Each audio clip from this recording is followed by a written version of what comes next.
अरे सर, ये आप क्या कर रहे हो? तब से तीर ही बनाए जा रहे हो। मैम देखो, बच्चा ना, वो ये बच्चा है जो फिर से नीट 2026 में सेलेक्ट नहीं होने वाला है। क्यों नहीं होने वाला है ये पूछो? क्यों नहीं होगा सर? क्योंकि बच्चों का जो मेंटेलिटी है ना मैम, वो क्या होता है कि जो एक बार किया ना गलती, फिर से वही गलती करेगा। हाँ। तो रिजल्ट भी फिर से वही रिपीट होगा। हाँ।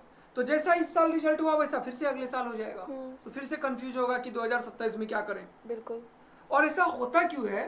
क्योंकि बच्चा बहुत सारे टीचरों में क्या होता है, कंफ्यूज हो जाता है। थोड़ा सा पढ़ाई किया, एक टीचर से थोड़ा थोड़ा पढ़ाई किया, थोड़ा थोड़ा समझा, क्लास नोट्स पढ़ा, बस खत्म।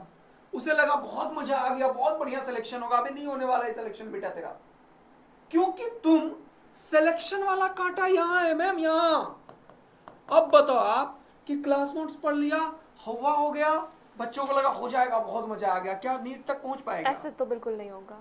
फिर क्या होता है, थोड़ा कंफ्यूज होता है, फिर वो सोचता है नहीं नहीं ऐसे नहीं होगा, पीवाईक्यू सॉल्व करते हैं। फिर बच्चा थोड़ा और दम लगाता है, फिर से शुरू करेगा। हाँ। फॉर्मूला पढ़ेगा, सारा कुछ करेगा, चलते चलते चलते चलते फिर टाइम ही खत्म, फिर बैकलॉग आ जाएगा, थोड़ा सा आगे निकल पाएगा।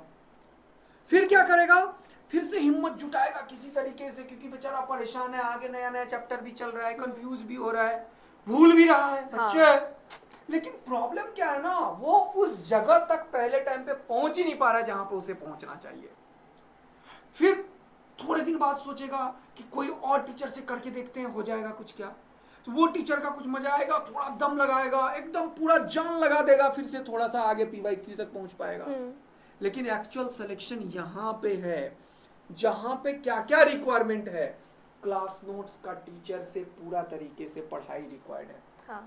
उस क्लास नोट्स में जो मिस्टेक हुआ उसको अपने टीचर के साथ शेयर करना, उस डाउट्स को क्लियर करना, जो होता ही नहीं है मैम। नहीं होता। और यही हम लोग करने वाले हैं मैम। अब हमने लाया है नायाब बैच। कौन सा बैच मैम? नायाब। नायाब बैच। और नायाब बैच में हम लोग कंप्लीट सिलेक्शन प्रोसेस पे काम करने वाले हैं।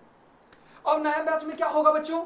सबसे पहले क्लास नोट्स की पढ़ाई, पूरा का पूरा लाइव इंटरेक्टिव क्लासेस, फिर तुम्हारा डाउट सॉल्विंग उन्हीं टीचर के साथ जो तुम्हें पढ़ाया है, फिर उसके बाद जो होमवर्क दिया उसका डिस्कशन, फिर लेवल अप क्वेश्चन, जो मैं आज से नहीं इतने दिनों से मैं बोलता हूं कि लेवल अप जब तक नहीं करोगे तब तक सिलेक्शन नहीं होगा। जो इस साल हो गए, तुम खत्म हो गए थे बेटा।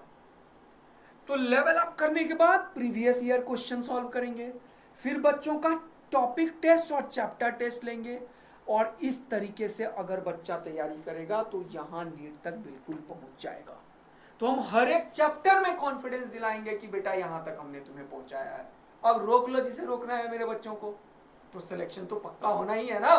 मतलब आदित्य सर ने तो पूरा एनालिसिस कर दिया कि बच्चा किस किस वजह से रुक जाता है सिलेक्शन से। Exactly ma'am. बच्चा क्या है ना कि टीचर से इंटरेक्ट नहीं कर पाता, इवन टीचर से तो बात तक नहीं कर पाता, देख भी नहीं पाता। लेकिन नायाब कंप्लीट सिलेक्शन प्रोसेस में हम लोग एक ऐसा बैच ला रहे हैं जिसमें 2 वे लाइव इंटरेक्टिव क्लासेस होगा। आप टीचर से डाउट पूछ पाओगे, हम रियल टाइम में आपके साथ कनेक्ट कर पाएंगे। तो बताओ बच्चों, तुम्हारा सिलेक्शन होगा या नहीं होगा? बिल्कुल हम होगा। तुम्हें मेंटरशिप दे पाएंगे, तुम्हारा टेस्ट एनालिसिस कर पाएंगे, तुम्हारा कस्टमाइज प्लानर सेट कर पाएंगे, और बहुत ही स्मॉल साइज बैचेस में हम लोग पढ़ाएंगे, सिर्फ और सिर्फ बच्चों का सिलेक्शन कराने के लिए, उसके अंदर कॉन्फिडेंस बिल्ड करने के लिए। तो मिलते हैं मैम फिर। बिल्कुल सर। चलो फिर रेडी हो जाओ बच्चों वालों, मिलते हैं।